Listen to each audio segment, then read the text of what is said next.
If she finds a show that she's like, this show was everything, I'm just going to reach out and like, do whatever. Like, we're both just like, oh yeah, that's fine. We don't have to both collaborate on every single thing. Oh, so we're your everything. That's so nice. Feels so special.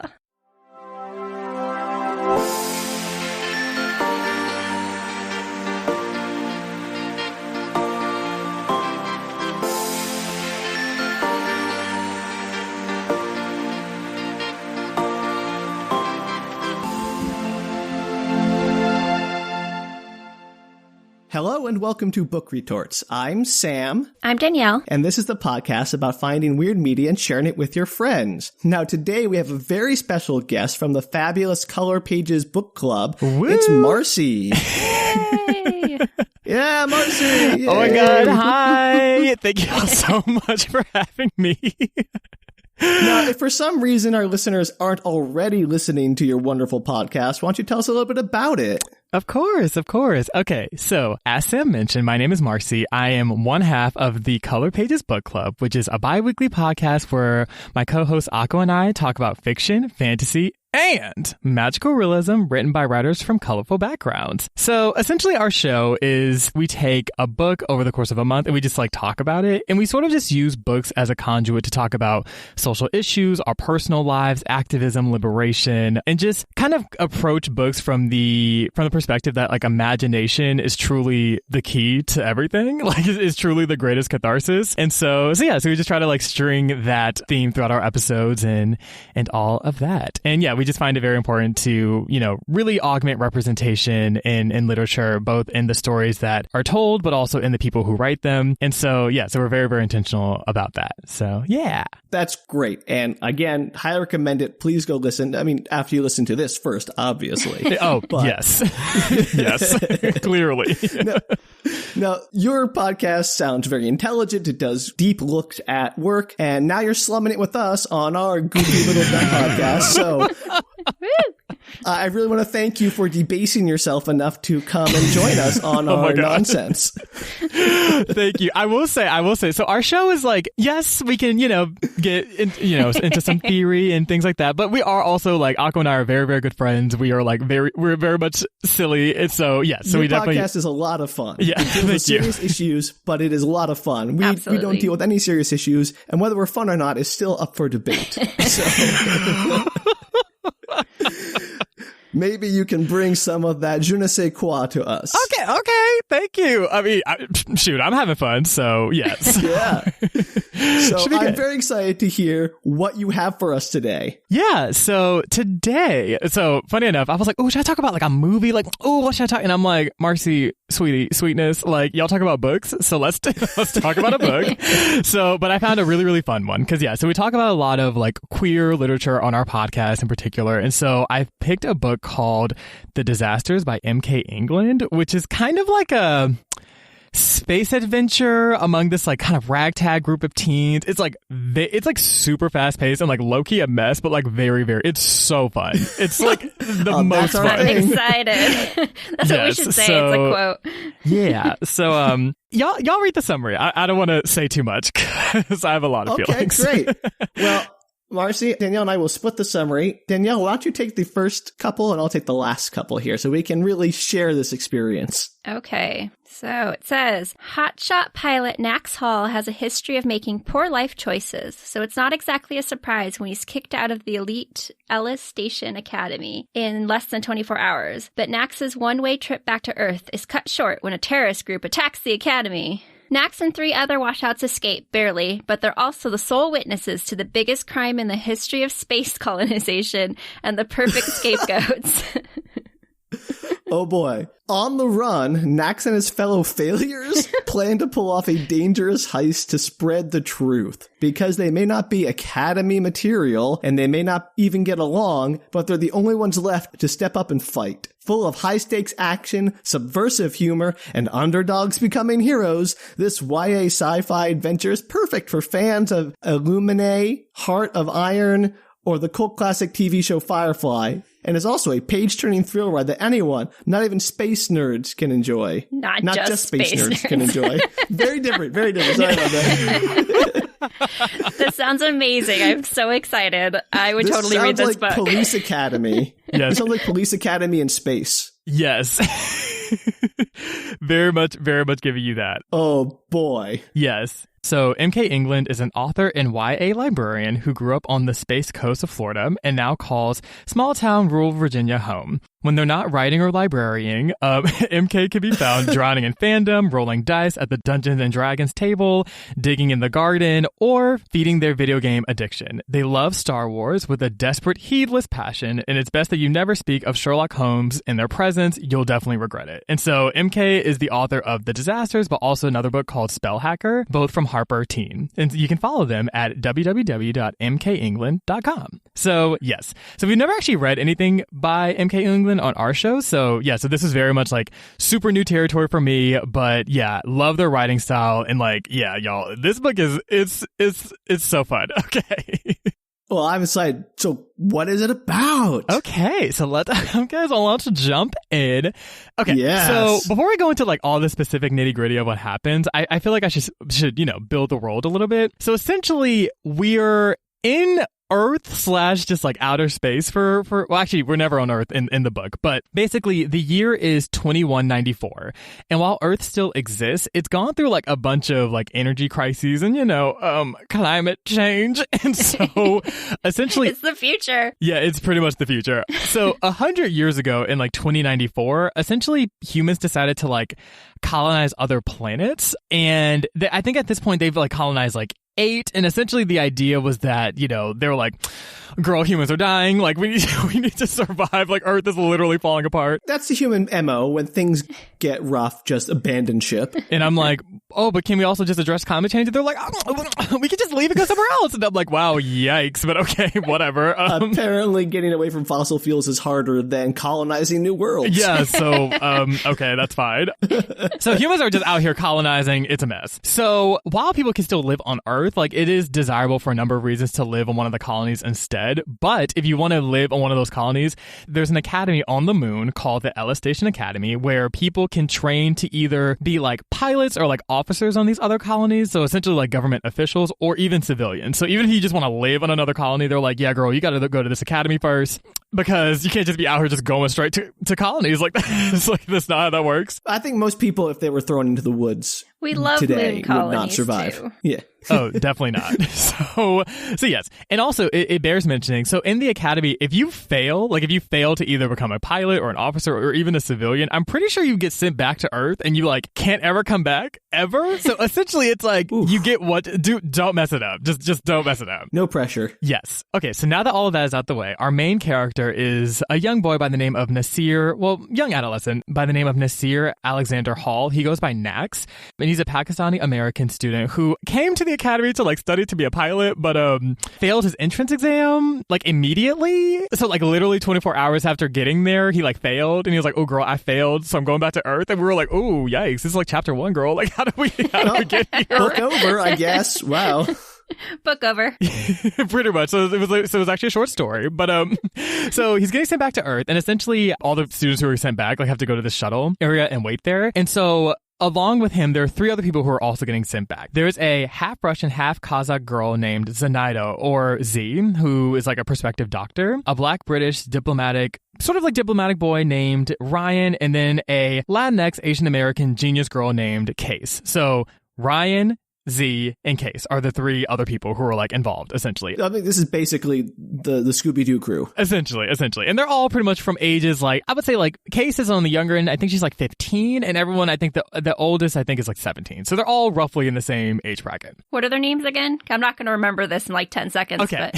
So the main so the main character is Nax. So that's who is essentially telling the story. That's who like all of this is like told from the perspective of. So that's Nax. And then there's Z, who's like a doctor essentially, or at least a prospective doctor. Like she was studying to become a doctor. Ryan, who's like more of like a diplomat policy person, and then Case, who's like an engineering genius girl. I'll definitely be sure to mention their names again and provide descriptions, because yeah, it's a lot of characters in this book. Danielle, there will be a quiz after this episode. Oh, please God, no. Yes. So the four are like in the waiting room, just, chilling. They're like, wow, like, girl, we're really going back to Earth. Like, this is wild. And then out of nowhere, like, a rocket ship like lands on the moon, and like these people start like coming out and just like taking everyone out. Like, they have like guns and they're like just shooting people, and they're like, oh my god. And so essentially the moon is being overtaken by like God only knows who. So the four of them, they're like, girl, we moon met pirates. Pretty much. So they're like, girl, we met like 4 minutes ago, but we gotta go. Like, this is like a mess.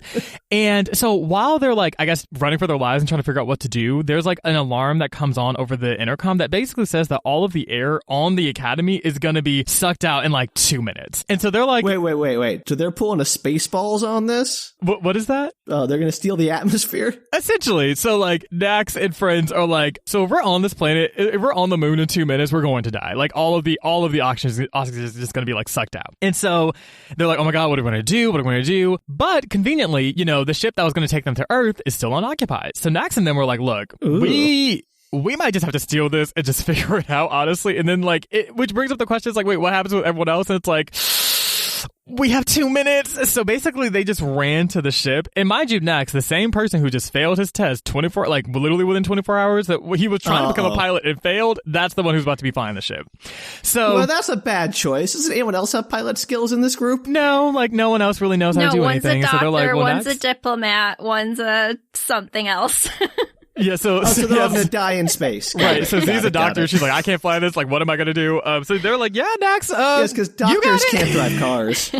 I mean, I guess she just never learned to fly a spaceship. But they're like, look, we just got to like figure this out. So the four of them managed to get on the ship. Nax takes off, and they're like, wow, we're in space. We can just go back to Earth. Earth is right there. Look at God. This is perfect. And then, of course, the people who got on the planet, who were like taking everyone out, they managed to get all the air out of like the academy. So like pretty much everyone dies who was still there, which is obviously really, really tragic. And then the people who I guess were in charge of that start coming after them. Wait. We glossed over genocide, essentially, or some kind of mass murder pretty quickly there. Definitely a mass murder. Okay, the only reason I did that is because the book also low-key did that too. Like, they were like, everyone died on the academy. It was really sad. And then they just moved forward. I was like, oh, so I guess we're just moving on. Okay, you gotta help me get some perspective here. How big is this academy? Is it like 100 students, or is it like a big university with tens of thousands of students, or like what is the scale of this tragedy? It was giving me like a small liberal arts college in terms of population, so maybe like 2,000 people, which is still a lot of people. I mean, one person is too many people, but it's not all right. So it's not like an entire like civilization or planet or colony got wiped out. It's just, no. I mean, it's still terrible, but at least the book is like, well, what's one less liberal arts college on the moon? Am I right? And it's just like, wow, like, I mean, we could, the school could also still be, I mean, like, murder? Like, do we have to do all that? But okay.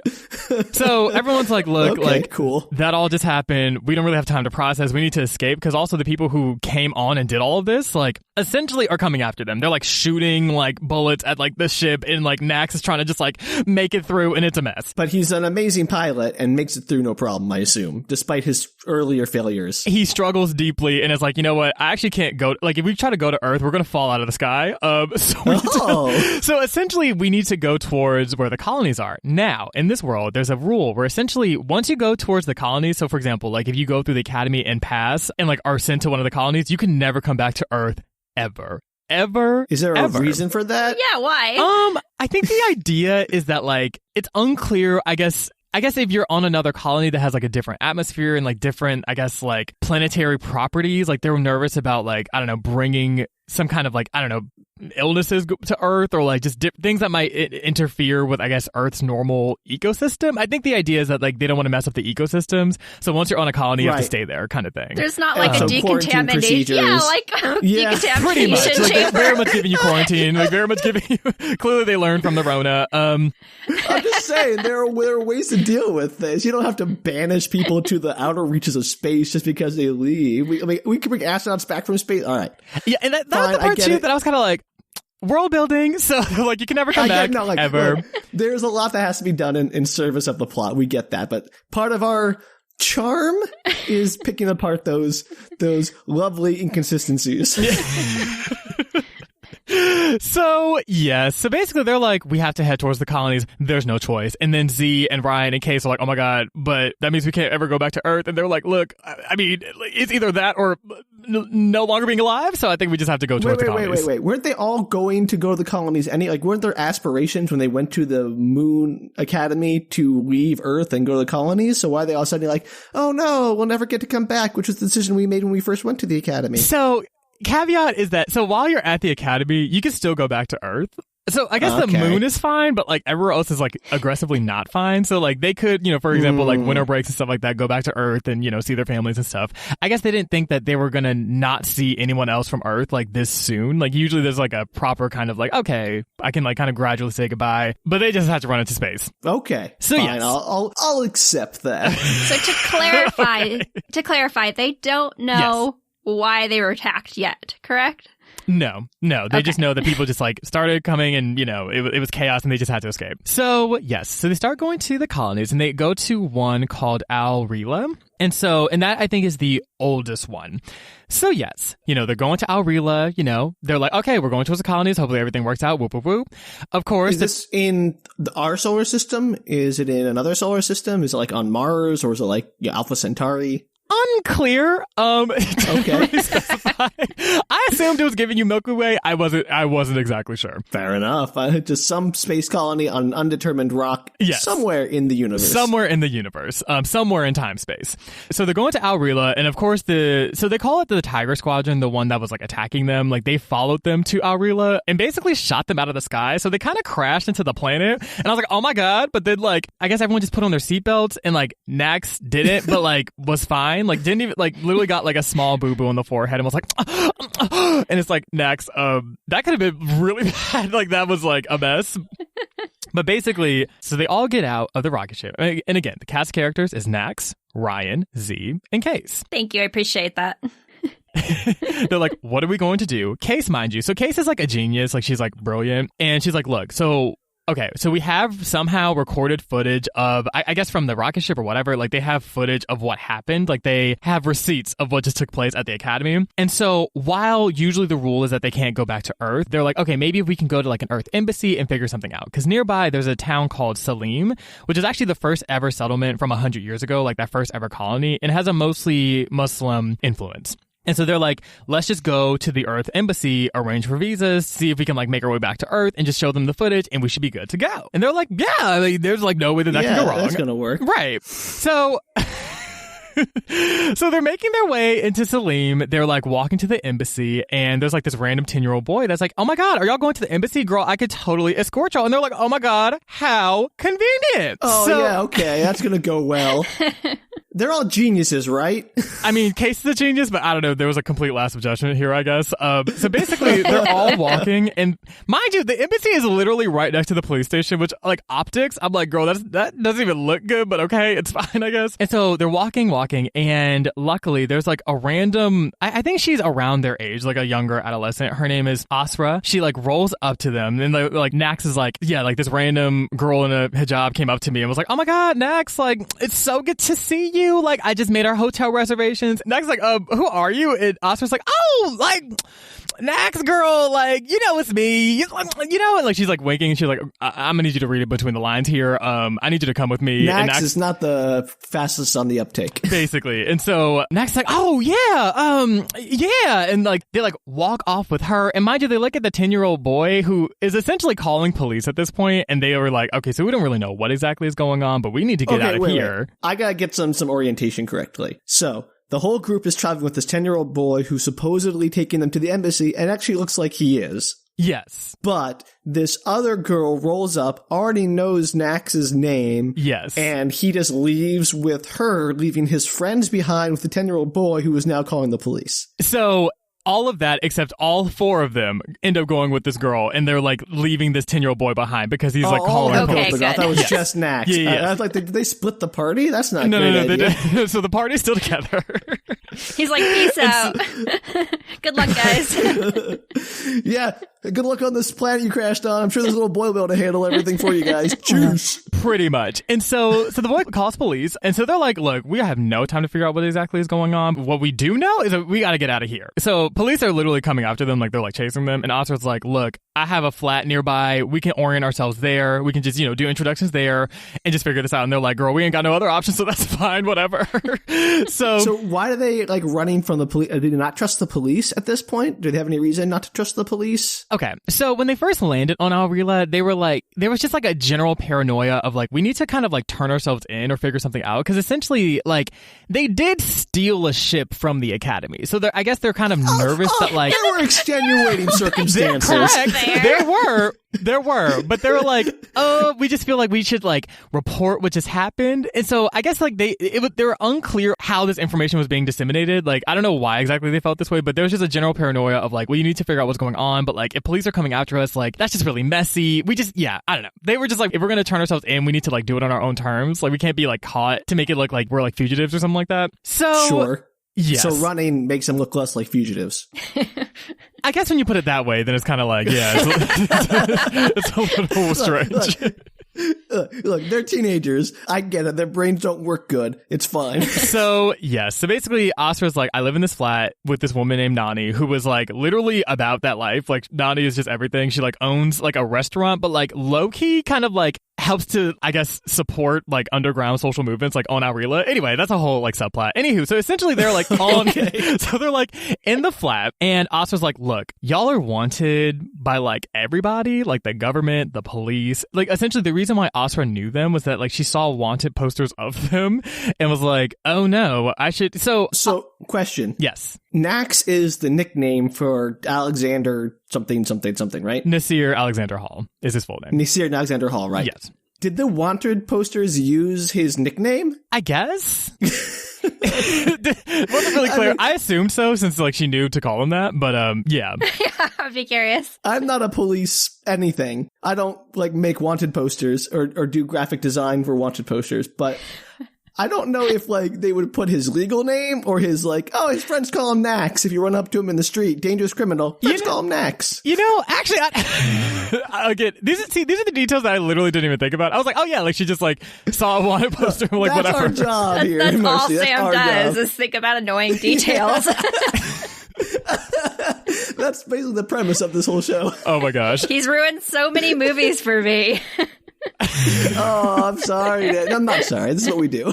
So I'm gonna just assume that it said Nax on the poster and we'll just move forward with that. Okay, let's go with it. I'm happy to go with that. You're overthinking it, yeah. So you're probably asking, okay, so if Asra saw a wanted poster of 4 random people that she did not know, why would she go up to them? So the answer to that question is that, so Asra, she's been trying to escape Alrila for a while, for reasons I'll go into shortly. So essentially when she saw them, she was like, okay, these 4 people might help me to get off of this planet. So that was her rationale real quick. So Asra shows them like the press conference, essentially, that there's like a representative from the Ellis Station Academy. Her name is Headmaster M. Herrera. She basically is on there like, look, the academy just got attacked, and these 4 students, so like, Nax, Ryan, Z, and Case, stole a ship, and they committed assault, and like, they just destroyed the academy, and they're like, wait, that's absolutely not what happened. And then like, so the Tiger Squadron, the one that was chasing after them and like shooting them out of the sky, the head of that is named Captain Thomas, and essentially he's like, yeah, like, we're on the case, the Tiger Squadron, the government, like, we need to find these 4 people because they just like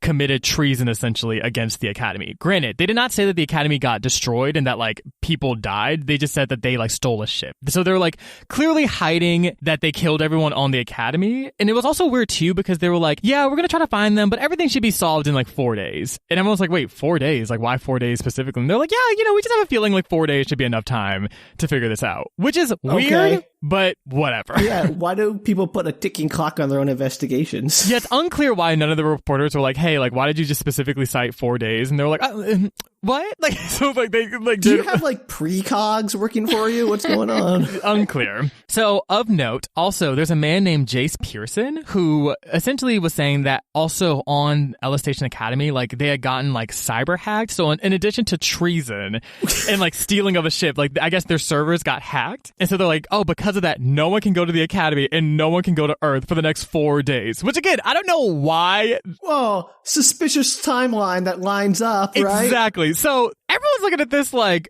clearly there's like an obsession here with 4 days. Like whatever happened, like those people that came to the academy and just like took over, clearly they're trying to complete a certain operation within 4 days time. We don't necessarily at this moment know what that is, but they're like, okay, this is weird. And also the fact that they're framing us is weird. They're also not mentioning that everyone died on the academy. So there's a lot of shady things happening and we need to figure out what's going on. Okay. Danielle, I think you'll find this prediction to be very accurate. Okay. This is an Ocean 11 style misdirection where they are robbing the MGM Grand Casino on the moon and they're using the academy as cover. Okay. Danielle, do you have any predictions? Marci's like, I'm not going to tell you. I will say nothing, but Danielle, do you have any predictions? No, I don't. They're obviously not Ocean's 11 on the moon. I'm always down for moon heists, though.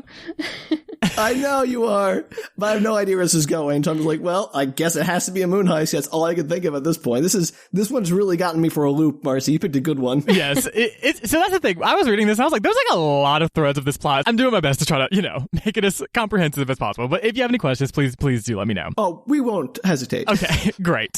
So real quick, Jace Pearson, the one who just said, oh, we just got cyber hacked and blah, blah, blah, blah, blah. That is actually Asra's stepdad. And so Asra's like, oh yeah, girl, that's my stepdad. And like, she hates him. Like, he's the reason why she wants to get off this planet. He's really, I guess, shady. He's like somewhere higher up in like government and he like smuggles like drugs and just like does a lot of like just really shady things that like ruins families. And like, essentially, he's just like not a great guy. And Asra's like, I just want to be apart from him forever.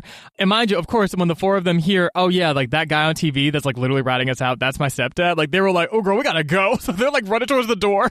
And Asra's like, wait, please trust me. Like, I know y'all technically don't have a reason to, but trust me, I'm trying to leave this planet just as much as you are. So essentially, an alliance between them is forged. Now, quick break from the plot to go into more detail about the characters and the dynamics that have like kind of come into play at the moment. So sure, I could use that. Yeah. Yes. So Nax is again, he's the main character, and he's like very much like super self-critical and like kind of a mess. And like he has like just a lot of really negative self-talk. Like, he's always just like, oh, I'm just such a mess. I'm just gonna screw everything up. Like, oh my god. Like, when he like stole the ship, he was like, I'm just gonna crash and kill everyone. Like, I'm just such a mess. And I'm like, Nax, like, self-esteem, honey, you can do it. Like, we believe in you. Like, you got this. Aww. It's okay. It's like, you tell him, Marci. I'm like, it can be done, Nax. I believe in you.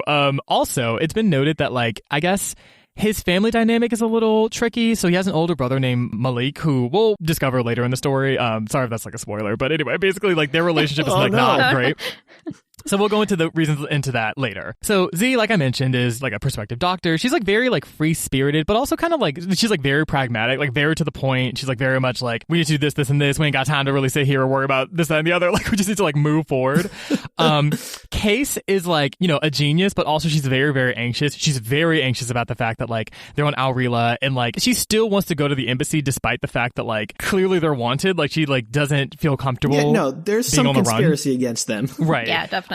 Asra, like, as we can probably tell, is very level-headed, super confident, very determined, and very much like, I know exactly what I want, and I know y'all are kind of the key to get me there. And Ryan is like super confident, sort of like the comedic relief, like a very much smooth talker, and also Nax's love interest. Well, half of Nax's love interest, because essentially at the moment there's like this developing love triangle between Nax, Ryan, and Case. Yes, love triangle. I love it. Seeds, no, darn it. So seeds are being planted because Nax is looking at Ryan like, ooh, Ryan's like hella cute, but also looking at Case like, ooh, she's hella cute too. So there's some energy. There's some energy going on. So just wanted to put that into space. So here, okay. In case you weren't aware, Danielle and I have very different perspectives on love triangles. Yeah, you seemed disturbed. Danielle, like me, seemed delighted and excited to see what was going to play out. I'm so outvoted here. It's not okay. Yes. So we have that. Sam. We have no. So we have that in the background to look forward to, which of course I'll go into more detail with later. So anyway, zooming out. So they're all in the apartment, and essentially Asra's like, okay, so I hate my stepdad. Well, whoop, whoop, whoop, he's a living worse. Her plan is there's this ship called the Breakbolt Mark III that essentially could help them to get out of the planet. It's also Jace's ship. So essentially she's like, I want to steal my dad's ship and go elsewhere, and we can figure out what exactly is going on with this whole heist and what's going on. Like, we need to just get off this planet so we can kind of, regroup from there. I have some questions. I'm still a little confused on the space geography, I should say. Oh my gosh, Sam.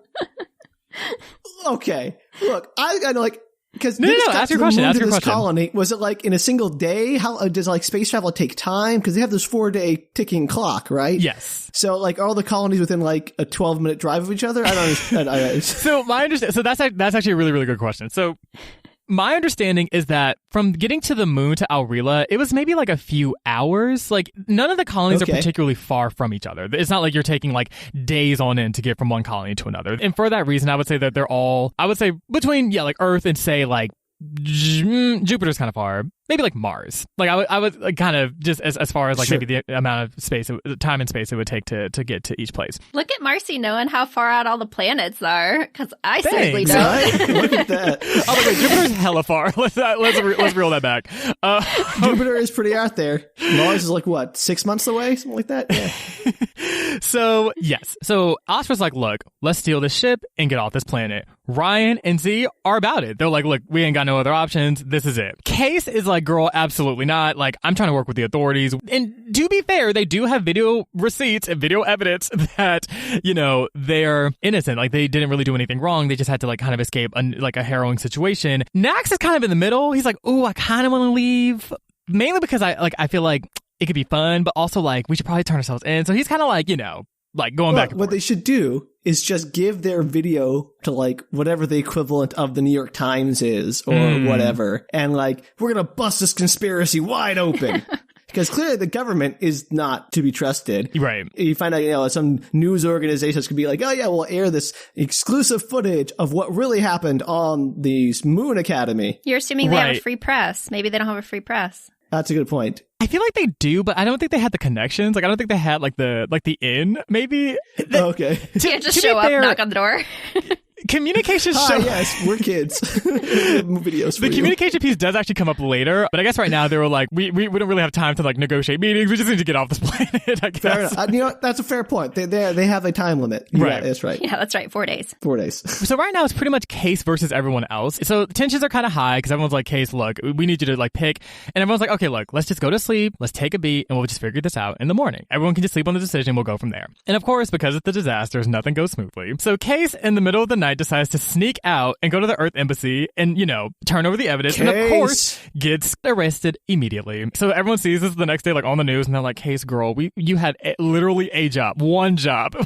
What? So they're like, okay, look, this is a mess. Just leave her. So funny enough, Ryan was like, girl, let's just leave her and leave. And then Nax was like, no, we have to go and get her. We can't just leave her on the planet. Like, they're definitely going to kill her. Why not? They don't know each other. They don't. Are they besties now? But just based off of the energy that press conference was giving, they're like, if we leave Case on this planet, she is going to die. So we cannot, in good conscience, just leave her. Yeah, but like, if you all go to get her and you're all caught, you're all going to die. Fair.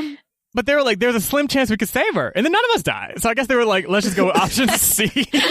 They are the worst so of the much options. more noble than I am. The most optimistic. So long story short, so Nani, who is the person that owns the building that they all live in, like she has this so they have this technology where it can change your face. So it's like these little pods that you put in your face and it changes like the projection of what your face looks like. And they also have these chemical guns that are more so like tranquilizers. So if you shoot someone with them and you touch their bare skin, it doesn't like harm them. It just puts them to sleep. And so Nani's like, look, y'all are going to need this if y'all are going to try to sneak into anybody's embassy and say, get Case and leave. Yeah, you think? Right. So essentially at this point, Nax, Asra, Ryan, and Z make their way to the embassy to like rescue Case. And it was like kind of anticlimactic because I actually loved this, but basically Case was actually engineering her own escape. Like Case was literally escaping the embassy herself. So they like ran into her in the hallway and they were like, wait, Case, what are you doing? Like, we're here to save you. And she was like, oh girl, I was saving myself. Like I was actually fine. And they were like, oh my God, what? That's my new favorite thing.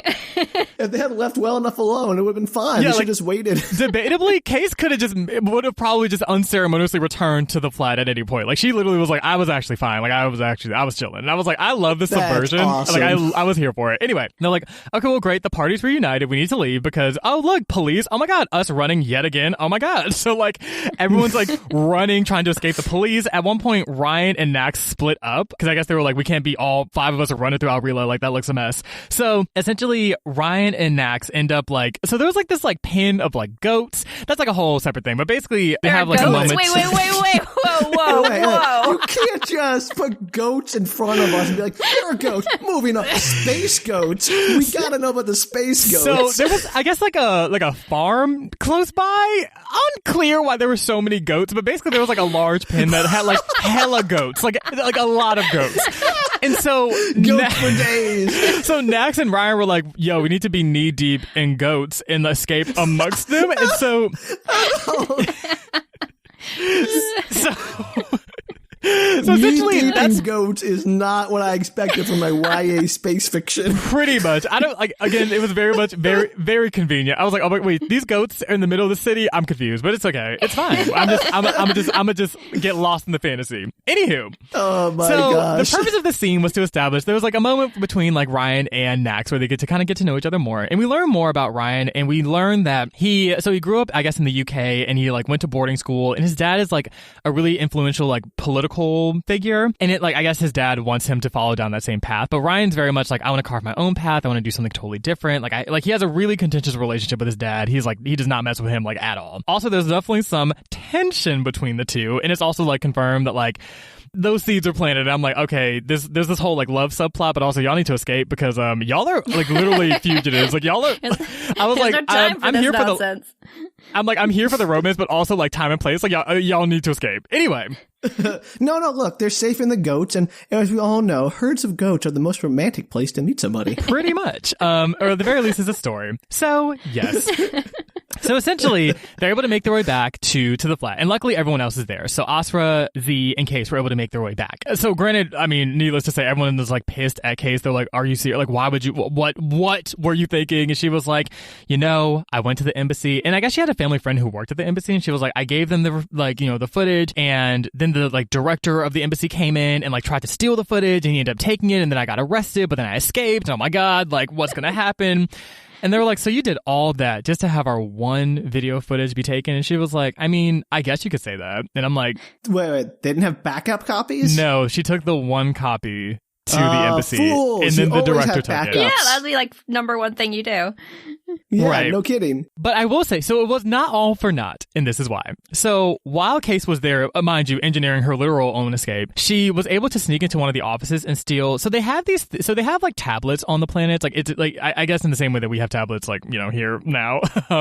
And so she stole one of the tablets from the embassy because she was like, I feel like this might give us some more information about this whole heist and what exactly is going on. So both Asra and Case are very technologically savvy, like they know a lot about technology. So Asra's able to get into the tablet, and they basically discover this message from this group called Earth First that I forgot the exact language, but basically what it said was something to the effect of, for all people who are like members of Earth First, you have up until this day to collect any family members that you want spared and to arrange their travel to Ellis Station Academy on the moon. And everyone's like, what? And Ryan, who conveniently enough in this very convenient exposition dump, explains that essentially, so 100 years ago when they started colonizing other planets, like Earth First was a group that was like, we actually shouldn't colonize other planets. Like, we should actually just take care of our own ecosystem, and we should actually like reverse the damage that we've done. I'm on their side a little bit there.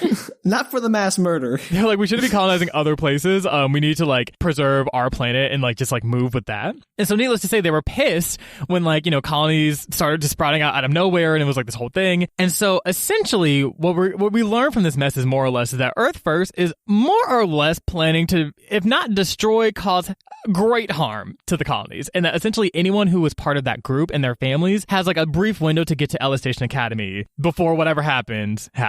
All right. I think we need to unpack this for a second because this seems like a huge development. Yes. I mean, first, not to belabor the point, but Case is a computer genius who didn't know how to copy their security footage. Got it. I guess you could put it that way. Right. But I'm sorry, I'll move on. But just had to put that out there. Second, Earth First, I'm kind of feeling them. Because same actually. Yeah, I don't support the mass murder and extermination of the colonies. I mean, that's not cool. But the original concept of, hey, maybe take care of our own planet too is kind of, not a bad thing. Yeah. No, I agree. And I think that it brings up an interesting question because clearly that's not what the zeitgeist is saying. Like, a group like Earth First is extremely unpopular. And so even, you know, among the friend group, everyone's like, oh my God, I can't believe, like, what? Like, Earth First? Gross. And I'm like, to be fair, they actually bring up some really good points as far as, like, if y'all did the same thing to this planet, what's going to stop you from doing it to any other? Like, are we just going to, like, just keep colonizing so we just destroy everything? You know, like, that doesn't, like, why is colonizing the go-to response? There are efforts and, like, maneuvers that can be taken to, you know, reverse what we've done. Like, why we shouldn't just be giving up and just causing the same harm to other places, and also potentially disrupting other, you know, forms of life and things like that. So Earth First is actually not wildin' really. Like, they actually have some points, but I guess that the book, to be fair, doesn't really go into that. But I was kind of reading it and I was like, I'm low key with Earth First. Like, I agree with their philosophy, if not their methods. Yeah, definitely not their methods. Mass murdering. I'm like, Doomsday, like, that seems like a lot. Like, that's like a lot. But anyway, I'm gonna take a bold stance here that I'm against mass murdering. I think like hot take, it's an unpopular opinion. Yeah, right. Right. Brace yourselves for the hate mail. Oh my God. Mass murdering, not a fan. I have to put myself out there. If you can tweet at Danielle here or Marci, leave me out of it. You can angry at them. You can bother them. But I'm gonna put that hot take out there. If you're pro mass murder, feel free to tweet at us. Yeah. Oh, actually, if you're pro mass murder, feel free to never tweet at us. You could, like, that's a conversation. I'm like, you know, our time could be spent better doing other things and having other discussions. So essentially, this is the plot that unfolds. And then, of course, you know, the moment all of this is uncovered, the police show up. And so then they have to escape. They, like, go into the building, they do all this other stuff. Anyway, it's like this whole action sequence. Long story short, so Oscar has a friend who lives near Jace Pearson, who, mind you, has the rocket ship that they need to escape the planet. And so essentially, Ryan, Oscar, and Case are trying to figure out, like, okay, like, how exactly we're going to go about stealing this rocket ship. Because Jace Pearson is, like, a government official. He has mad security. How are we going to do this? And I guess meanwhile, Z and Nax have, like, character development time. Like, they decide to just go for a run. And, like, they're just, like, chatting. I'm like, nonchalantly.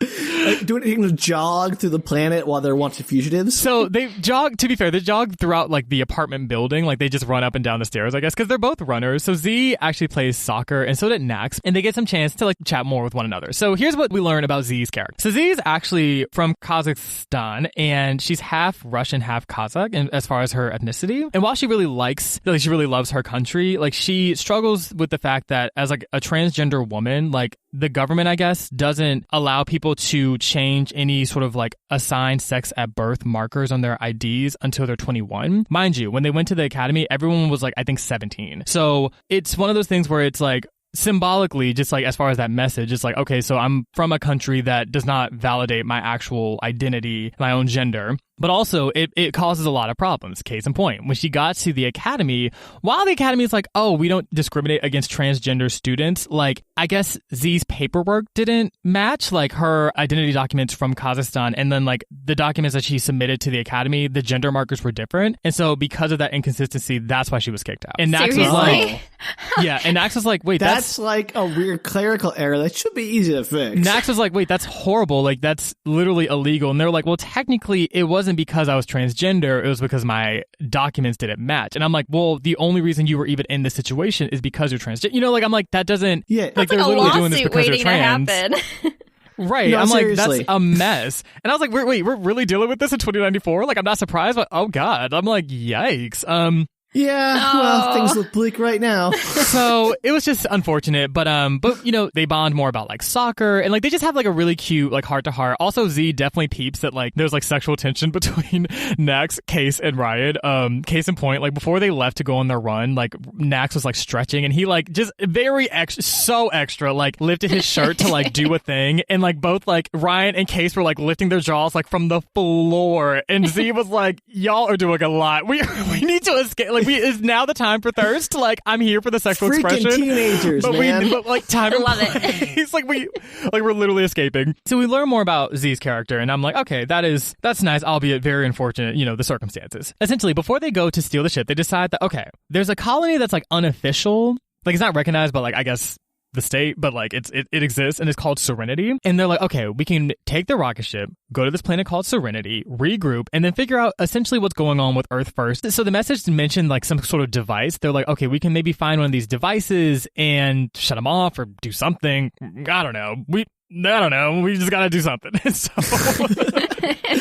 wait, there are these devices that are supposed to be like the mass murdering devices that they now know about that they want to shut off? Okay. Yeah, so they were like vaguely hinted at in the message, and they're like, we need to find one of these devices. Granted, they have no idea how they're going to do this, but like, we just need to get off this planet and figure out something. We'll just go to Serenian Girl. We'll just figure it out. Girl, I don't know. These guys, they're just like, whatever. These people are all over the place. Like, I appreciate that they've been thrust into some very unusual circumstances, but they have no plan, and they just sort of going from like crisis to crisis. Oh no, that's literally the book. Like, it's just like chase scenes and chaos and running and like narrowly escaping death. Like, it's truly. I mean, it speaks to the day. It's actually a disaster. Like, it is a mess.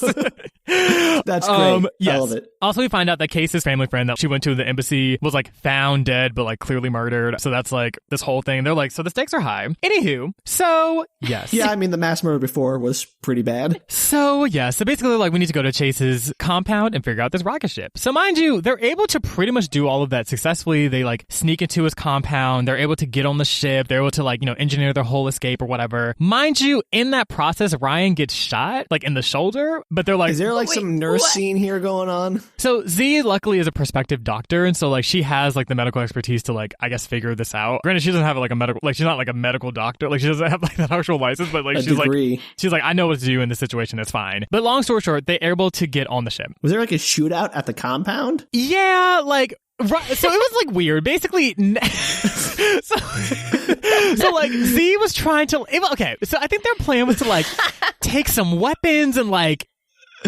distract the guards or whatever, but then like they ended up getting separated, and so like Ryan and Nax were like taking on these like guards on the ceiling, and like I guess in that process Ryan got shot. What? Were the guards on the ceiling or were they on the ceiling? So the rocket ship I guess was on the ceiling. Okay, that actually is important to clarify. So I'm pretty sure the rocket was on the rooftop of this compound, very much giving you like Final Fantasy, Final Boss. So they're not like hanging from the ceiling like Spider-Man. It's basically just like on top of this house. I don't know, it's just like a giant flex, I guess. Like, wait a second. And so they're trying to get to the...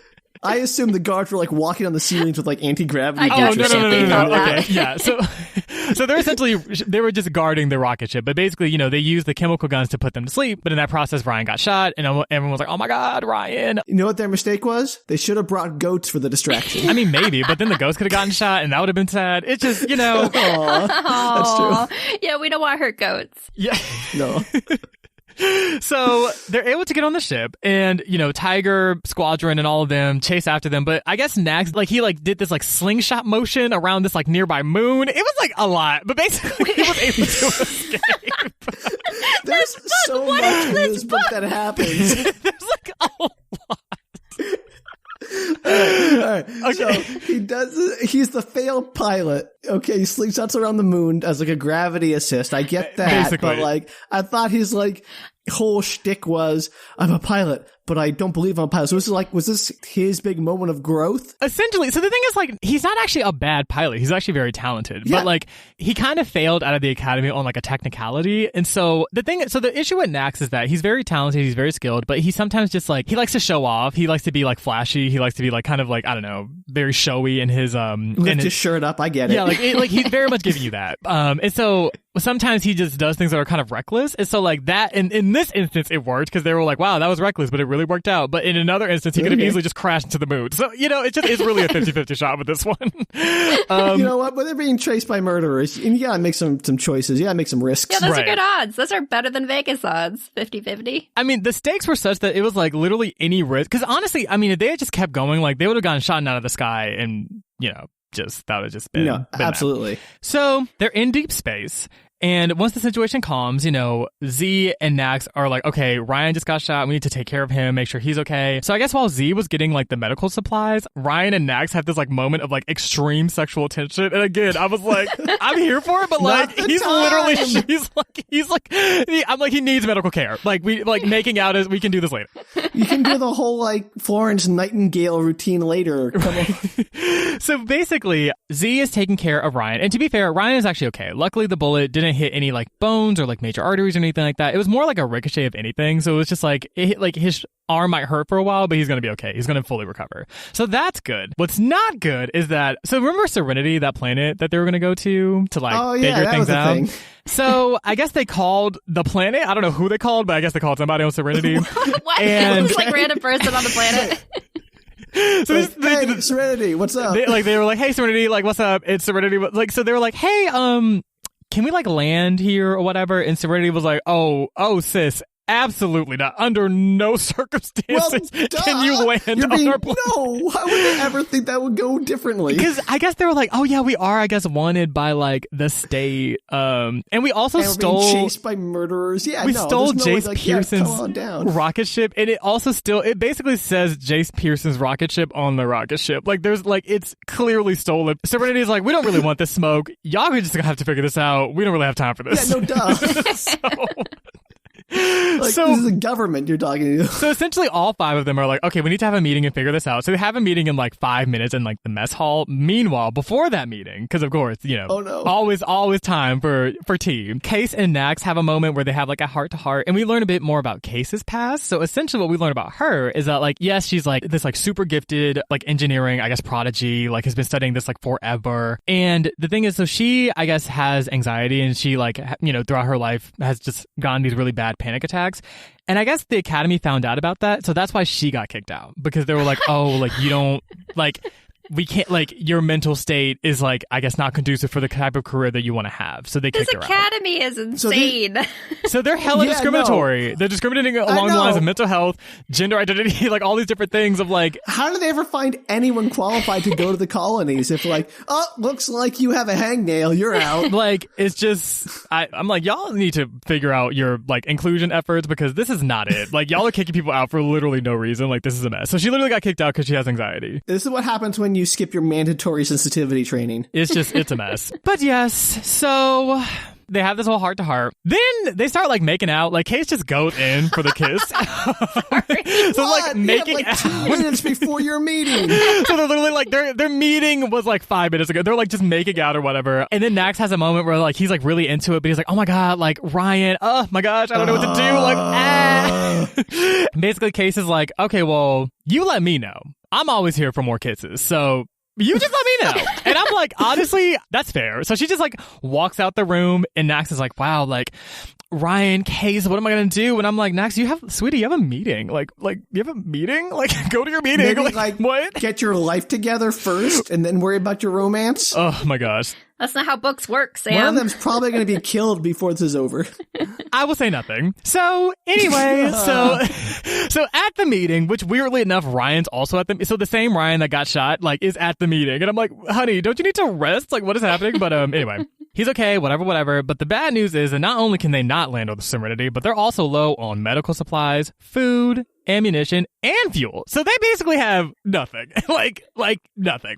Good plan. Yeah, they planned this well. Right. So they're like, yeah, so we're kind of screwed. Also, at this point, they have like a day and a half. There's like no time before this operation's over. A day and a half is enough for like 50 makeout sessions. Right. They're like, what are we going to do?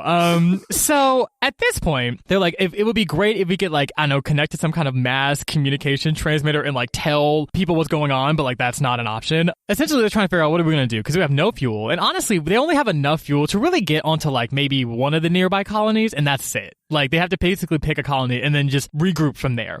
Mind you, so Nax has a brother named Malik, and he is a security specialist for like the Spaceport Authority on like a nearby colony called Valen, and it's one of those major 8 colonies. And so in theory, that's actually great, because since he works security at the ports, technically they would have records of anything that had come into the ports. And so mind you, the Earth First, they had those devices that were sent out to the colonies. That would have likely been recorded in some way, probably clandestinely, but still recorded in some fashion. Z knows this because they ran together, you know, when they like had that heart-to-heart in the apartment or whatever. So Z's like, you know what we should do? We should just like go to Valen and just connect with Malik and just figure out if he can get us connected to the devices. So Okay. Yes. Again, their plan now, their revised plan after Serenity said, no, you can't hide Serenity here. said absolutely not. No, yeah, they said, port is closed, you're on your own, is to go to this other, larger, more bureaucratic colony, find the brother Malik, who will secretly let them down there, I guess, and give them the manifest from the spaceport where they can find the device. Yes.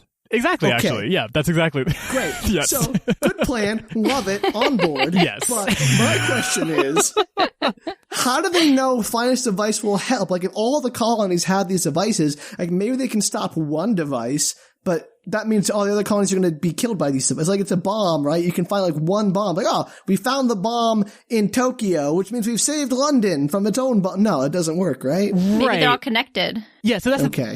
that's exactly that, Danielle. So they know that whatever is being sent they're all connected by some sort of network. So they figure if they can find at least one of the devices, they can at least figure out what they're dealing with, and then from there, All right. make a more informed plan. I'm very disappointed in Earth First for designing a system with a single point of failure, because that's just bad node design. Like, no one designs a network with a single point of failure. That was, I mean, You guys, I expect better from you. So Earth First is clearly, so, you know, they got caught slipping, I guess. And so mind you, this in theory is a Bad. perfect plan. The only thing is that Perfect plan. Nax and Malik have not the best relationship. They haven't spoken in like 2 years, and there's like a lot of just beef between them. We kind of see this in like some different flashbacks, like just throughout the book. And like, and like, again, so Nax is he's very self-critical. He's always like, I'm such a mess, like, oh my God. And like, Malik is like super straight-laced. Like, he's like brilliant, so smart, like has always been like perfect. Very much giving you like, I don't know, like she's cheer captain and like I'm on the bleachers type of energy. Like, just very like, he just feels like he never measures up to Malik. And So it's Danielle and myself. I won't tell you which one is which. Oh, come on. I will say nothing. So yes, so basically Malik has that kind of energy, and so like Nax is like, yeah, y'all, you know, that's a great plan, but like I don't want to talk to Malik. Like, we have like beef. And Zia's Oh like, my gosh, sweetness, get over it, dude. honey, we do not have time. We have no time, none. I'm gonna need you to get over it. She's like, girl, I need you to get over that because we have no options. And Nax is like, okay, that's fair. So yes, also during this meeting, they decide to name the ship the Swift Kick. That's like their thing. They're like, we're the Swift Kick. And I'm like, woo. Anywho, so like, there's like a moment. So anyway, so they're heading to Valen, and they're like, okay, I guess we'll just call Malik once we get there. Granted, I don't know how they knew Malik's number. I don't know if there's like your number from Earth transfers to the numbers on the colonies. It's like a little unclear, And but there's basically, no reason to give any like forewarning that they're coming, because, you know, how could that possibly help? right. So they're like, we're just gonna show up to Valen and just literally pull up and just hope that Malik is there and we can just figure something out. Wow. He's on vacation. He's off planet. Like, honestly, that's actually a good point. If he was somewhere else, like, they actually would have been completely screwed. Like, there would have just been literally no options. I don't want to be mean here, but I feel like if they hadn't had been kicked out of the academy for BS reasons, they might not have made it very far anyway, given their lack of forethought or logical, critical thinking skills here. To be fair, they are under an immense amount of stress. They haven't slept in like days. Like, I think at this point they're like, girl, we're just trying to like just hop from one thing. They're just trying to like just keep up, I guess. All right. I'll cut them some slack. But yes, so that's their plan. And so on their way to Valen, there's this like shower scene where like it's like Nax was in the shower, and then like as he was leaving, like Ryan came in, and then Case came in, and there was like this whole exchange of looks, and there was like all this energy exchange, and I was like, oh my God, like we need to get to this planet and figure out what's happening. No, or we could just spend more time in the shower. That's fine too. Honestly, I mean, Danielle, it really could have entered the space of like, you know what, it's all gonna end anyway. We might as well enjoy ourselves while we're here. Always time for shenanigans.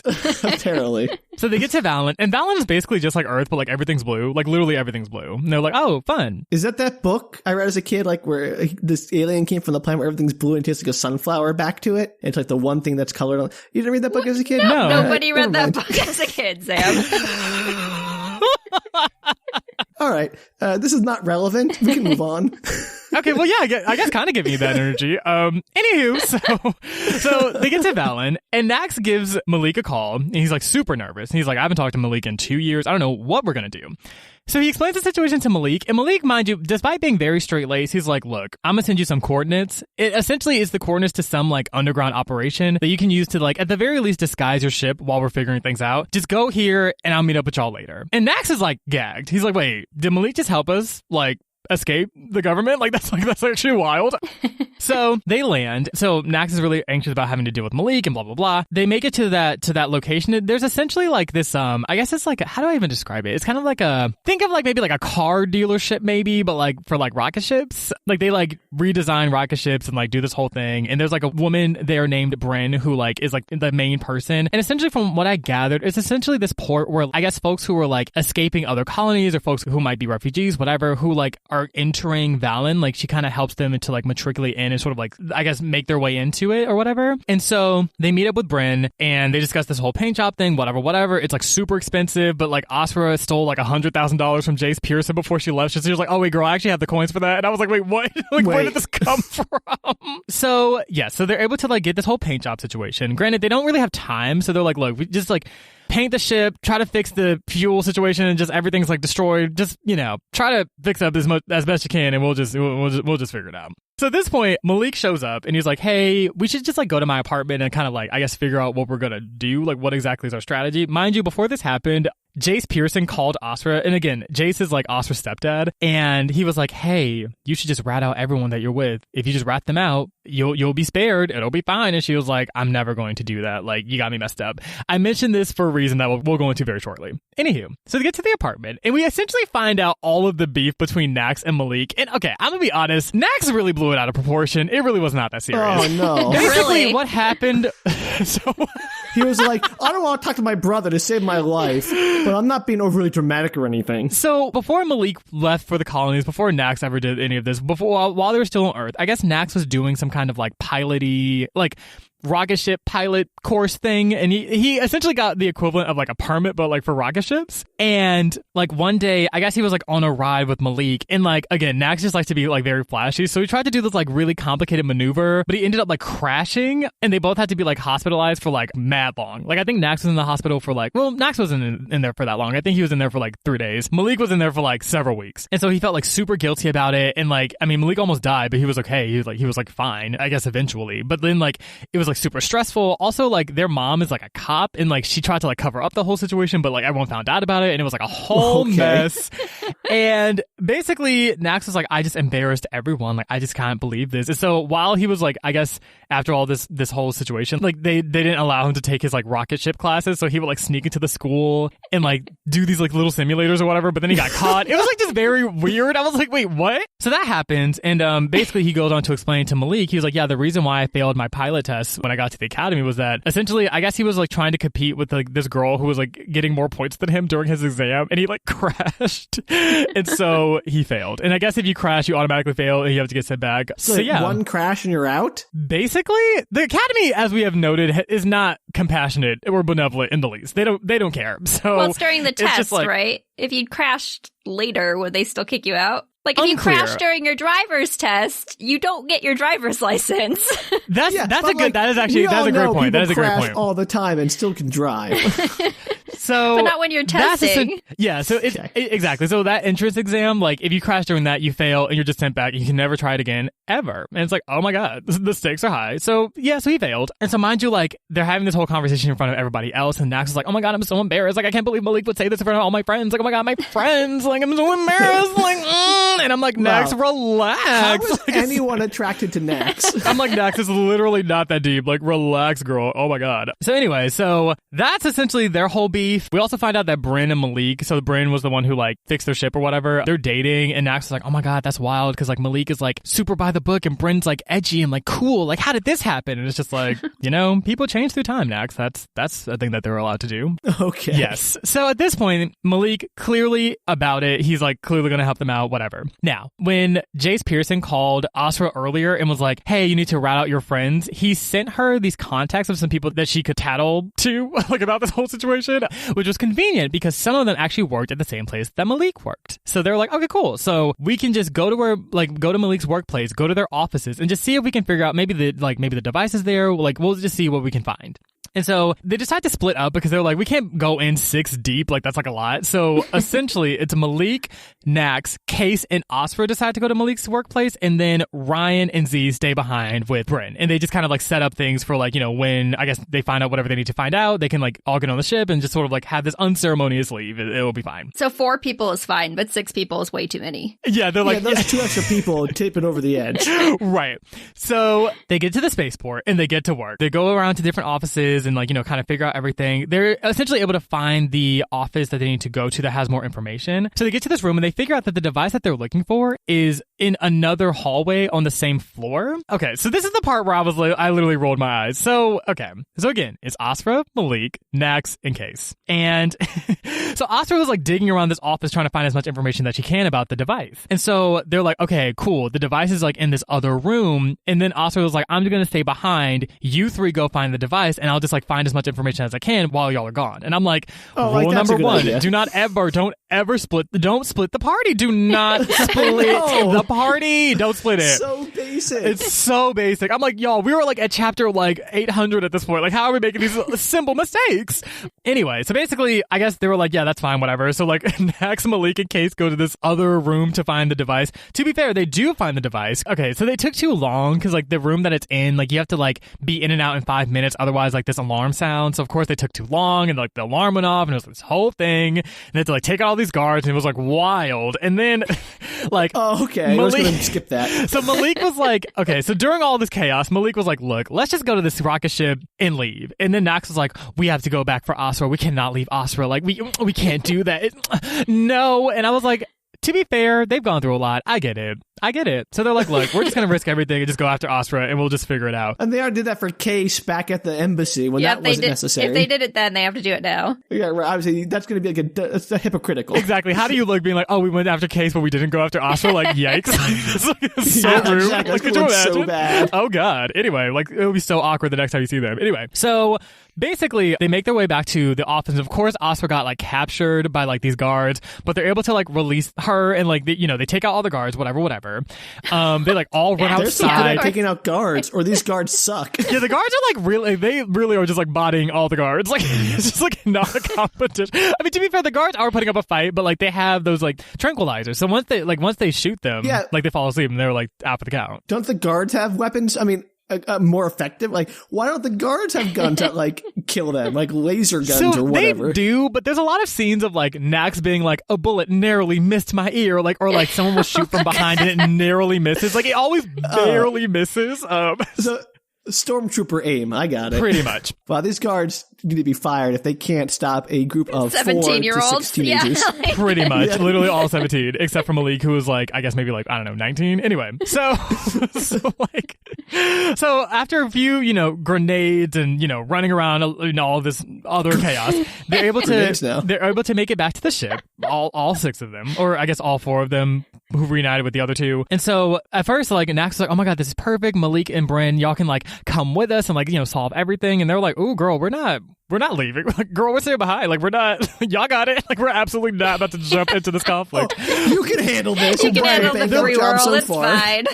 They were like, oh, we'll just take care of everyone on Valen. And they're like, oh, you mean the same Valen that won't exist in 2 days if they don't figure out how to fix look, we'd love to, but there's like, it's poker night. The Mandalorian just dropped. No, we gotta literally, stay back and watch it. We got plans. Malik was like, girl, I'm actually busy. Like, my calendar's actually full. I actually don't have time to save the universe, but you got it. You got it, sis. Got Pilates in the morning. It's a whole thing. It's just so much going. I'm just so busy, So anyway, during all of this, the chaos, the running, the like finding the device, we learn a number of things. Well, mainly 2 things. 1, so we learned that the device in question is like a sonic doomsday device. It's basically love it. Yeah. So the way that they explained it was that it would essentially activate this like decibel level that's like lethal. Like it's like it'll emit a frequency that like will just kill everyone like instantly. I don't know what that frequency is, but do that's their heads like, explode? What it will do. How does it work? Is it like scanners? I think it makes, or is it like the brown note? It's like, I guess like the frequency makes people's like hearts stop. I don't know how exactly. I don't know what the science was, but it's just like the sound would kill them. I'm so here for this. Sound works. Yes. Okay, great. So lethal dog whistles. Basically. So that, and then also they learned that like essentially they're going to test this device on a planet called Tauri, which is coincidentally where Asra's mother and sister are located. So earlier in the book, we learned that, what a coinky-dink. Right, Jace Pearson's the worst. And so Asra's mother and sister like escaped to Tauri to like, get away from him. So they're going to test these devices on Tauri. They're like, oh my God, we have to save them. So wait, question. Yes. If they can test the device on Tauri without affecting any of the other devices, are they not networked then? You probably have the option. That is... And they're probably all connected, and also you can do them separately. I think Danielle's spot on. I think that's pretty much what it is. So like when they okay, that makes sense. It's like, I guess they can turn it on and off. It's like I guess when they are going to turn it on later, it's going to be all of the colonies, but they're like, oh, we just need to test one, so they just isolated that one. Unclear. I have a different question. Tenuous. Yes. Tenuous. All right, move on. I have another question. Why can't they just call the mom and say, hey, get off the planet? I don't know. Cell phones don't exist in this world either. Danielle, I got this one. It's because everyone else on the planet's going to die, Danielle, and they're heroes. Exactly. Oh, sorry. That's Sorry, actually literally what I was about to say. They were like, oh, we can't just... Yeah. They're like, oh, that looks ashy to just save two people. We clearly have to save the entire planet. So, essentially, they... Love it. I'm so here for this. So they take off into space, and they're making their way to Tauri, and it is like literally the most chaotic. Like the Tiger Squadron, there's like all these people showing up. Captain Thomas is there. Like it's like a million ships versus them. It's like it is literally chaos incarnate. Do we know who Captain Thomas is? Did I miss that? The ships that were going after them, once they escaped from Ellis Academy, and pretty much every time they've escaped like a planet and like ships were going after them, that was like the Tiger Squadron, and Captain Thomas is the lead of that squadron. And he was the one who in the press conference is like, we will stop at nothing to get these people. And so he's just like, he has stopped truly at nothing to get at them. I expected a better name for him. Yeah, it's a little unoriginal, but it is what it is. Like Captain Death Squad or something. Right. I don't know. Yeah, that's better. All right, well, okay. I came up on the spot. What do you want from me?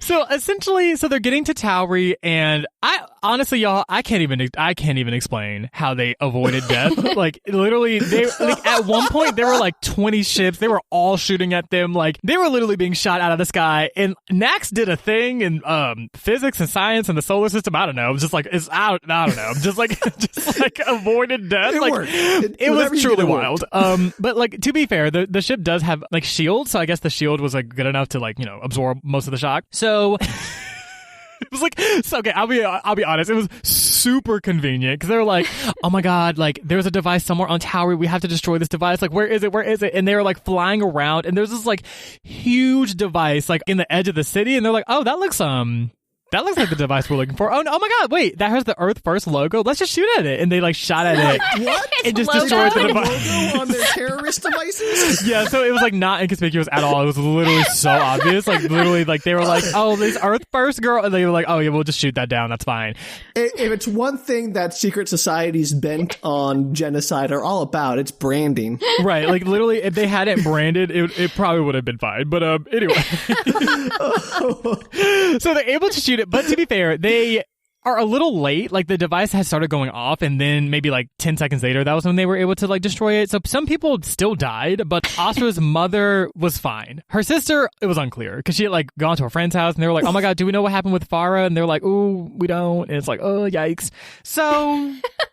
Yeah. They just leave. Well, whatever. We'll figure it out later. Right. So they're like, we don't have time for this, because basically at this point they learn that not to say that doesn't matter. It does matter, but they learn that like essentially the central node for this whole like Doomsday Sonic device is on Ellis Station. And mind you, they had somehow like defeated most of the ships that had come after them from the Tiger Squadron, but one had like managed to like leave. And so they're like, oh my God, if this ship gets to Ellis Station, they're going to like set off the device immediately and we're screwed. So they're like, we have to beat the ship back to the Academy, and we have to like stop this device at all cost. So the stakes are high.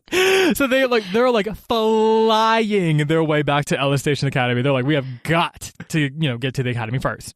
So they get there, they're able to like blow up this like tunnel in this building, and like Nax was able to like get the whole, like the entire rocket ship into this one tunnel to like find their way into the academy. It was a lot, but basically they're able to like, you know, make their way in. They get out of the ship, and like, you know, between the 5 of them, they have this whole heartfelt exchange. They're like, y'all, it's been real. We've been through a lot, but this is the final step. We got this. We can do this. And they're like, okay, we got it. And also at this point, like this alarm goes off that's like, oh, device going off in 3 minutes, like 3 minutes. So that's convenient. So they have 3 minutes. Like it literally felt like, like a little. I have so many questions about the secret organization and like their procedures for branding their merchandise and putting convenient countdown timers for their nefarious plans on like public broadcast. They are not very secret. It literally made me think of, like, I don't know why, like a presidential debate. Like it was like, will all the colonies be destroyed? You have 2 minutes. Like that was literally the energy. Like I was just like, you have 2 minutes. So mind you, again, hella convenient, but Case again is like a genius, and so she like knows everything. She figured out where the central device is based on the tablet. They didn't really go into detail about how, but she did. So they knew where to go. So they had 2 minutes, but they were like, okay, we know generally where we need to go. So they're like, they're running. Of course, they encounter guards, but the guards are like, you know, they take them down. It is what it is. And they get into the room where the device is located. And mind you, at this point, they literally have like 10 seconds on the clock. They're like, oh my God, 10, 9, 8. Oh my God, what's going to happen? So they're like, all 5 of them scrambling, just tossing like stuff around. Like they're trying to figure it all out. And Nax looks off into the corner. He's like, oh, this really shiny device that has an Earth First logo. That seems like what we're looking at. Why? Logo on things. So basically, he's like, "Oh my God, we have." So of course, so I don't know why Nax did this, but he's good at flying, but like deconstructing like massive weapons, like not really in his wheelhouse. So he's trying to like deconstruct the item and like, you know, cut wires and stuff. And then everyone's like, "Girl, we don't have time for this." So mind you, Z throughout this entire book, Z again is like the doctor. She's like lit. She throughout this entire book, her thing is like she just like kicks people really hard. Like she just kicks guards and like her leg power is like none other. So she literally pushes Nax out of the way. How do we not know about Z's amazing leg strength until this point? That's bearing the lead, Marci. Yeah, so like that's like her whole thing. Like she just kicks the mess out of people. She's Dr. Kicks. So basically Z is like, Nax, get out of the way. And she I guess just gives that device like 3 good kicks, and it is destroyed. Like it literally, like the countdown was at like 4 seconds, and then it just stopped. And they're like, oh, okay. It just took a swift kick. That was it. Oh, like their ship. I have a theory that this device was so poorly constructed that it wasn't going to work anyway if 3 kicks can just kick to pieces. So they were just superfluous. No, but see, Z is like super powerful, so like, you know, the force of the kicks, I don't know. Geez, Sam, come on. Brought justice. Pretty much. Okay.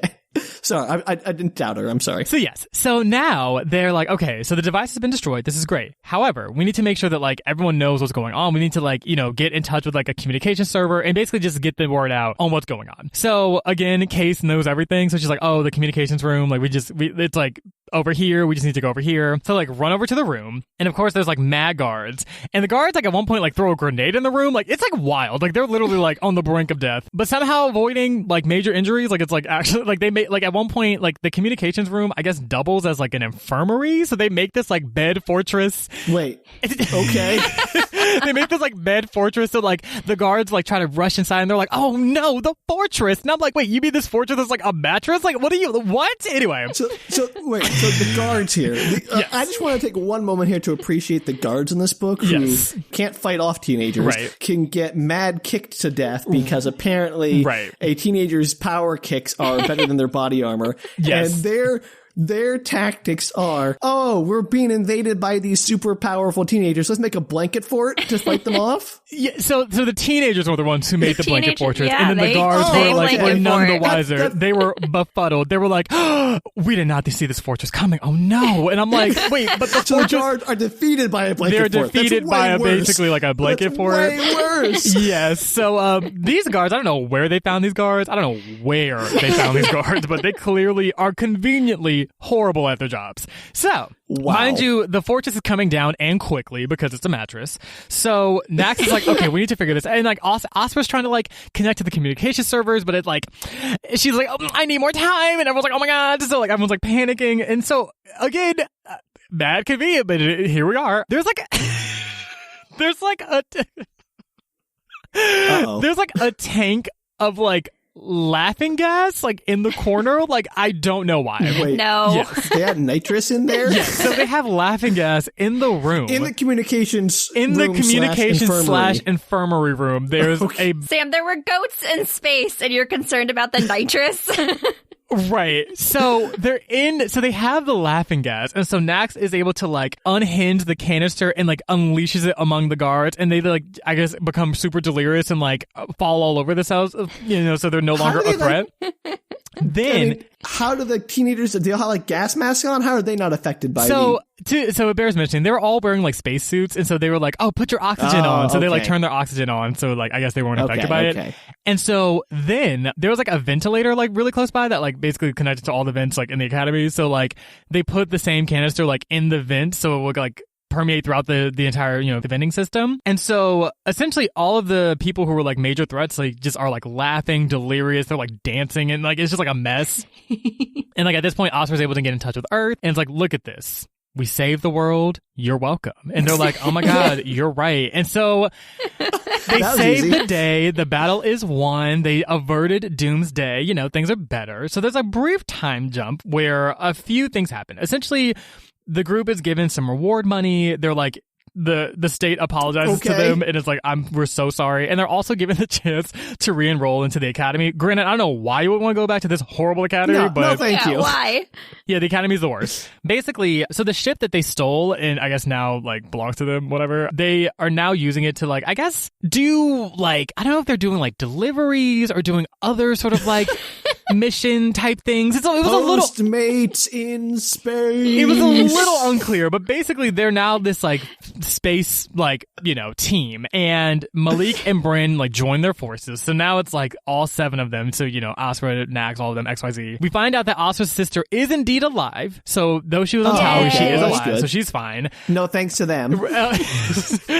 Then we find out that Nax's parents like send him like a video recording thing from Earth, and it's like this really heartfelt conversation where like, because I guess Nax just feels really insecure about his relationship with like pretty much his entire family, and his family's like, look, like we're very proud of you, like things happened in the past that were not ideal, but like you've done so like well, and like you literally saved the world, like girl, like you're everything, like we love you, like what? So Aww. It was super heartfelt.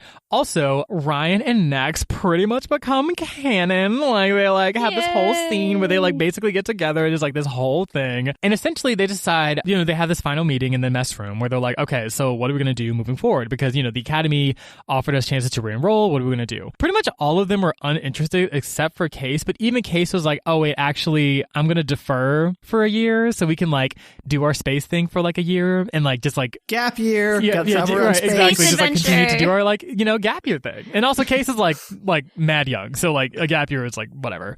So yeah, so the book basically ends with them being like, we are the Swift Kick, we're the disasters, we're here, we're gonna like do the things and continue to save the universe when it's needed. And I guess do some diplomacy work between I don't know, I guess these different colonies. It's a little unclear, but anyway, so because so they got diplomacy experience from all that. I mean, Ryan I guess kind of does, but yes. So that's the book. That's how it ends. Oh my gosh. That is day, and it's super cute. There's like love wins in the end. Wild. And it's very wild. So I love that. Yeah, so that was the book. Sorry that was like mad long, but there was like so much happening. I was like, we need to go into detail because there's a lot. No, that book was jam-packed with nonsense, and we really had to delve into it. I want to read that book so badly. It's like the most fun. I like glossed over some of the like, character dynamics and stuff like that. But yeah, it is like a hoot. Like they're actually like just wilding for the entire book. It's like actually, it's wild. So that was that. It was super cute and love wins in the end. So do y'all have any like questions? Like was there anything that like didn't make sense? Yes. Okay. So many. Okay. Any questions? Yes. All right. I have a lot of questions. Mm-hmm. I think we covered most of them already. Okay. And they're unanswerable, which are mostly about things like what? But my biggest question is, got to be the Earth First. Do we learn anything about their organizational structure? Because they clearly have some incompetence from, the top down. If they are branding their nefarious evil plans doomsday devices. left and right. Yeah. Right. Also, if 3 swift kicks can defeat your entire interplanetary No, but Z's doomsday hella device, strong. She's so strong. She's so strong. I got that. I love that Marci is validating it, but she's strong. Okay, Right, Sam, he's she's no. strong. Z's really strong. She's just really strong. Okay, so her kicks are so strong they penetrate space-time and can radiate out to all the colonies and defeat all the devices. Got it. Pretty Makes much. sense to me. Yeah. So that's basically my biggest question is Earth First. What the heck are you doing, guys? Get some better consultants on there Frankly, or whatever. Just figure your stuff out. I was a little disappointed with Earth First because I feel like, okay, I understand, demonstrations that shake the table and make people pay attention and things like that. Mass murder, as we've discussed, not the way of doing it, not the way of going about it. But I feel like their premise was one that was really interesting, and I do kind of wish the book did go into a bit more detail because I'm like, y'all's premise makes sense. It's just how you did it was a kind of a mess. / I don't know why, branding was so important. Literally on Towery, they actually said it. They were like, if the device had gone on for much longer, everyone would have died, including the crew. The ships that were trying to stop them, all of them were leaving. They were like, oh girl, we gotta go. This planet is about to be done. So had they not branded the device in that way, or at the very least, if it had not been so public, they probably would have gotten away with it. But these meddling kids, so it is what it is. They were the Scooby Gang from the beginning. Pretty much. Their organizational structure, they didn't really go into much detail. All they pretty much said was that Jace Pearson and the headmaster, or I guess the previous one from the Ellis Academy, they were involved, but also, that was the other thing too. So the two of them actually escaped. So the headmaster and Jace Pearson, or was it Captain Thomas? Or all three? I think all of them escaped in the end. So they're still at find large. Out in the sequel. Right. Earth First again. So I think that now their whole thing is oh, we're gonna find them and bring them to justice. So Danielle, do you have any questions? Danielle, yeah, seriously. No. I mean, a lot of questions, but I don't think we have any answers. Questions that can't be answered. Yeah, the branding was really the high point for me, and the goats. I really enjoyed the goats. Oh, the goats. We love the goats. The goats were so good. I wanted more goats. I wish they'd come back in the finale and the climax there somehow. Yeah, honestly, it would have been so great if just everyone came together, the goats, the 10-year-old boy, just everyone who would ever been involved, just came together and brought him. or just brought peace. That would be everything. But in the next book, so. Yeah. Well, that was so fantastic, Marci. Thank you so much for sharing that book with us. Yeah, that was amazing. If our listeners want more of this, and I can't see why they wouldn't want more of this, where can they find you? So there are a few different channels. So the show is called Color Pages Book Club. We're available pretty much wherever you listen to podcasts, Spotify, Apple Podcasts, etc. We have a few different social media channels. So we're on Twitter at The Colored Pages, and everything else is These Colored Pages. So our Instagram is at These Colored Pages. Our website is thesecoloredpages.com. Our email is thesecoloredpages@gmail.com. And so if y'all want to get in touch or anything like that, send us a message, ask some questions, because clearly, there's a lot of questions. Feel free to reach out to us on any of those channels. And we post our show every other Thursday. So if you want to hear more about just various books and you want to meet Akko and kind of get a feel for our show, definitely check us out. Because we're just chilling and very, very silly. So definitely do that. Yeah, definitely. Go check them out. They're awesome. Thank you. And if you have any answers for us on our numerous questions, please write in or tweet at us, because we just need to have some closure here.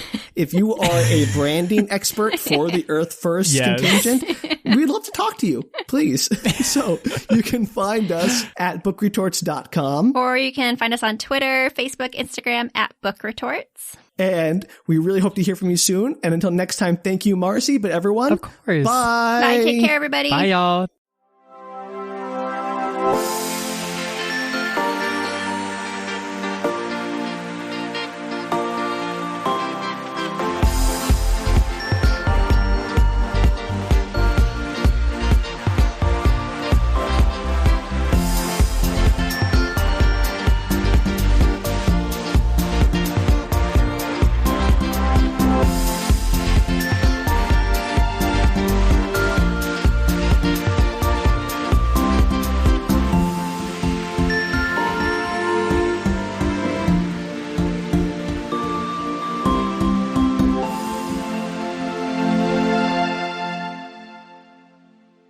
basically, let me read my notes.